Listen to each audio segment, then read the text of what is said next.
Okay, let's dive right into this explainer. We're kicking things off with a massive, scene-setting claim from the legendary film critic Roger Ebert. When he sat down to watch the documentary we're discussing today, he didn't just see a sports movie, right?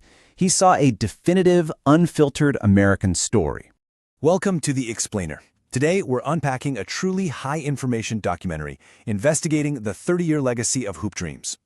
This is absolutely a monumental piece of cinema that completely shattered documentary conventions when it dropped in 1994, exposing the raw realities of the American dream in a way audiences had literally never seen before.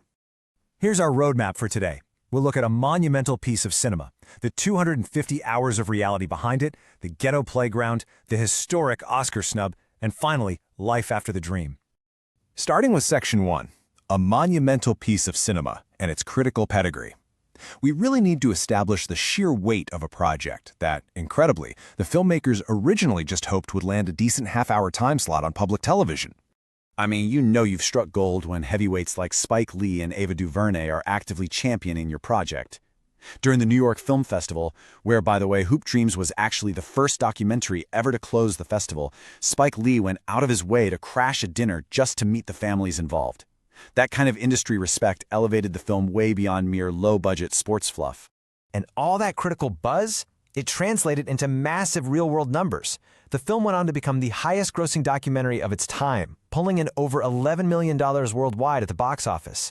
That proved definitively that mass audiences were completely hungry for deep, unscripted reality. Moving on to Section 2, 250 hours of reality, from a PBS short to a cinematic epic. Let's look at how sheer, relentless dedication turned a quick project into an unprecedented achievement. Check out this number, 171. That is the staggering final runtime in minutes required to even scratch the surface of these young men's lives. At nearly 3 hours long, it defied absolutely all conventional commercial wisdom at the time. So how exactly do you wind up with a 3-hour cut? Well, back in 1987, director Steve James and his crew started out planning a simple half-hour television short about street basketball. But as they embedded themselves with their subjects, it ballooned into a massive 5-year shoot. They ended up capturing a mind-boggling 250 hours of raw footage. Just think about the editing process on that. The whole narrative backbone of the film relies on two distinct parallel paths. You have Arthur Agee from West Garfield Park and William Gates from the Cabrini Green housing projects. Yet both of these kids endured grueling 90-minute commutes each way just to attend St. Joseph High School, a predominantly white prep school with an elite basketball program. Watching their diverging paths through the high school and collegiate systems is really the beating heart of the story. Which brings us to Section 3, the ghetto playground. Because to really get the weight of this explainer, we have to talk about its dense sociological impact regarding race, class, and the documentary form itself. As Jeffrey Chown points out in this academic paper from the ERIC database, the film presents a really complex dynamic for us to neutrally examine. We have 3 white filmmakers capturing the incredibly intimate everyday struggles of 2 black families in the inner city. The filmmakers totally acknowledged they were outsiders, but their 5-year commitment allowed the families to be portrayed as fully 3-dimensional human beings, rather than just demographic symbols. The contrast is just stark. On one hand, you have the ultimate marketed fantasy, NBA stardom, Michael Jordan endorsements, and pro arenas.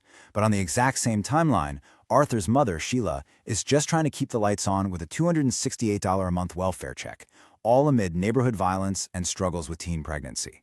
That intense reality check is exactly why the film completely transcended sports. Now for Section 4, the historic Oscar snub. This profound cultural impact makes our next topic all the more shocking, as we dissect an industry controversy that changed film awards forever.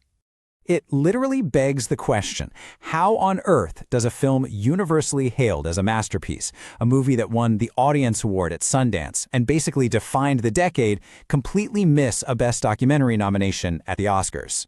Well, here is how the system got gamed. An archaic voting bloc within the Academy reportedly utilized a flawed scoring metric that allowed a tiny group of voters to tank the film's average by handing out uniquely low scores. When the film was officially omitted, the public outrage was deafening. Roger Ebert literally called the director on the phone just to say, "I am outraged." That immense pressure single-handedly forced the Academy to overhaul its documentary voting rules forever. Finally, Section 5, Life After the Dream, 30 years later. Let's bring it back down to earth and check in on the real human beings behind the camera, because their lives certainly didn't stop when the credits rolled. Looking at this timeline, you see a 30-year journey that is just fiercely resilient. It's marked by incredible cinematic highs, like a beautiful 2014 Criterion restoration, but also profound, tragic lows. William's older brother and mentor, Curtis, was murdered in 2001, and Arthur's father, Beau, was murdered in 2004. These families had to process immense, unthinkable grief, while still under the lingering spotlight of the film. But today, at 51 years old, these guys are fully owning their narratives. William is serving as a pastor, running a community center, and just recently released a memoir to tell his unfiltered truth. Meanwhile, Arthur runs an educational foundation alongside his Control Your Destiny clothing line. They even host a podcast together and are currently figuring out plans for a documentary sequel. So, I'm going to leave you with this one final provocative thought to chew on. What do you think the true legacy of this 250-hour cinematic journey really is? Is it a warning about the commodification of young athletes, or is it the ultimate testament to the unbreakable resilience of the American family? Thank you so much for exploring this incredible story with me.